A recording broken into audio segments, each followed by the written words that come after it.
রোজার মাস মানে অনেক ব্যস্ততম দিন। সকালে ঘুম থেকে উঠে বাচ্চাদের নিয়ে ছোটাছুটি করা লাগে স্কুল, কোচিং এটসেট্রা।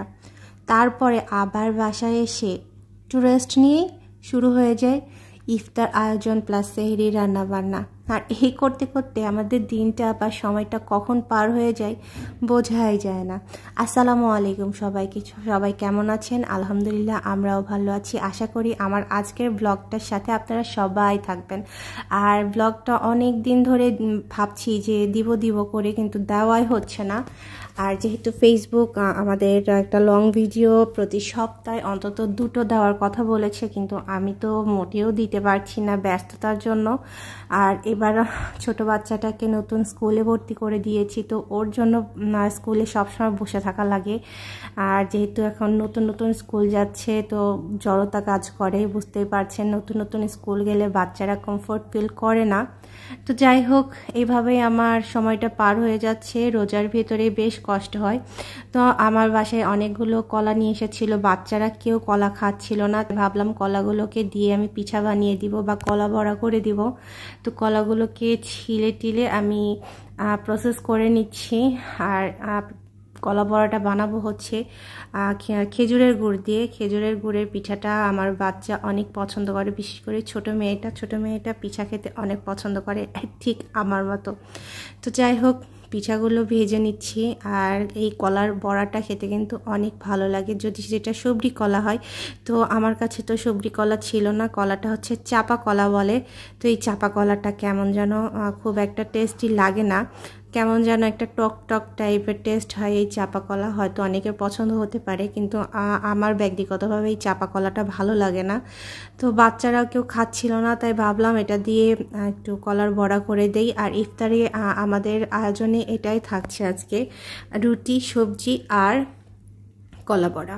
তো যাই হোক, আমার বড়াগুলো এদিকে ভাজা হয়ে গেছে, আর এগুলোকে আমি সাইড করে রেখে দিব। আর অপর চুলায় আমি রান্না বসিয়ে দিয়েছি। আর এই সবজিটা কিন্তু আমার অনেক ভালো লাগে, আলু বেগুনের ঘন্ট। আপনারা এই সবজিটা খেয়েছেন কিনা জানি না। এটা কিন্তু কুমড়োর বড়ি দিয়ে আরও বেশি মজা লাগে। আর বাচ্চাটা আমার মাংস ছাড়া মাছ একদম খেতে চায় না, যার জন্য ওর ছোট মেয়েটার জন্য আমি মাংস বসিয়ে দিয়েছি। আর একটু ঝাল কম দিব, যেহেতু আমার ছোটো মেয়ে ঝাল খেতে পারে না, তাই ঝালটা কম দিয়েই আমি রান্নাটা করে নিব। আর এদিকে সমস্ত কিছু আমি একবারে আয়োজন করে রেখে দিয়েছি, যেন আমার কাজের প্যারা না হয়।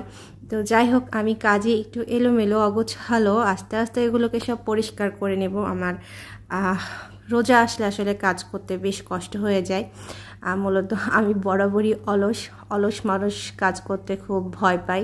তো আমি হচ্ছে সেই টাইপের। তবে একেবারেই যে চলাফেরা করা যায় না ঘরের ভেতরে, যে নোংরা থাকবে সেরকম না।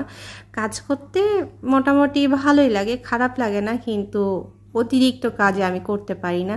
তো এদিকে আমার আলু বেগুন সেদ্ধ হয়ে গেছে, আর এদিকে আমি মাংসগুলোকে কষিয়ে নিচ্ছিলাম।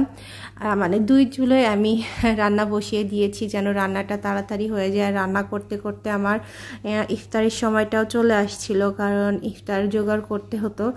আর আমার রান্নাঘরে বিকেলের সূর্যের আলোটা কি সুন্দরভাবে এসে পড়ছে, দেখতেই পাচ্ছেন। কিন্তু আমার চুলার কাছে মোটেও আলো আসে না। তো আমার চুলাটা উইন্ডোর সামনাসামনি না, উইন্ডোর অপোজিটে, যার জন্য সরাসরি সূর্যের আলোটা আসে না। তবে আমি কিন্তু রান্নাটা সূর্যের আলোতেই করছি। খুব একটা আমার ঘরে আমি কোনো স্ট্যান্ড লাইট বা রান্নাঘরের আলোটা জ্বালায় রাখি নাই। তো যাই হোক, আমি আলু বেগুনটাকে এদিকে ঘেটে নেব, যেটাকে ঘন্ট বলে আর কি। তো এই ঘন্টটা না কুমড়োর বড়ি তেলে দিয়ে খুব ভালো লাগে। আমার কাছে কুমড়োর বড়ি নেই, যার জন্য আমি কুমড়োর বড়িটা দিতে পারি নাই। অনেকে মাছ দিয়েও এটা খাই, কিন্তু আমি কখনো মাছ দিয়ে ঘন্ট করে খাই নাই, তাই মাছের টেস্টটা বলতে পারবো না। তবে আমি যেভাবে করি কুমড়োর বড়ি দিয়ে, এটা কিন্তু খেতে অনেক মজা লাগে। হয়তো অনেকেই খায়, আবার অনেকেই খায় না। তো যাই হোক, আমি এটাকে ভাগার দিয়ে নিচ্ছি। আর এটা কিন্তু গরম ভাত কিংবা রুটির সাথে খেতে অনেক মজা লাগে, মাঝে মাঝে করি।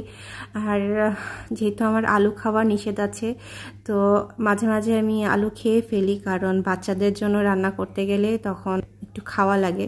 আর সব সময় তো আর নিজের জন্য আলাদাভাবে রান্না করা যায় না, যার জন্য একবারেই রান্না করি। মাঝে মাঝে আলু অ্যাভয়েড করি, মাঝে মাঝে আলু অ্যাভয়েড করি না, তো খেয়ে ফেলি। যাই হোক, আমার মাংস রান্নাটা ওইদিকে হয়ে যাচ্ছে, আর যত দ্রুত পারি আমি রান্নাটা করে ফেলতে চাচ্ছিলাম যেন আমি ইফতারি জোগাড় করতে পারি। ওইদিকে বড় মেয়েকে বলেছিলাম যে তুমি সমস্ত কিছু রেডি করে নিও।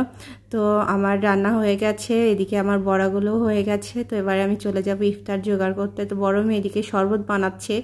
আর এই যে আমার আজকের হচ্ছে ইফতার আয়োজন। তো সবাই ভালো থাকবেন, আমাদের জন্য দোয়া করবেন, আমার পাশে থাকবেন।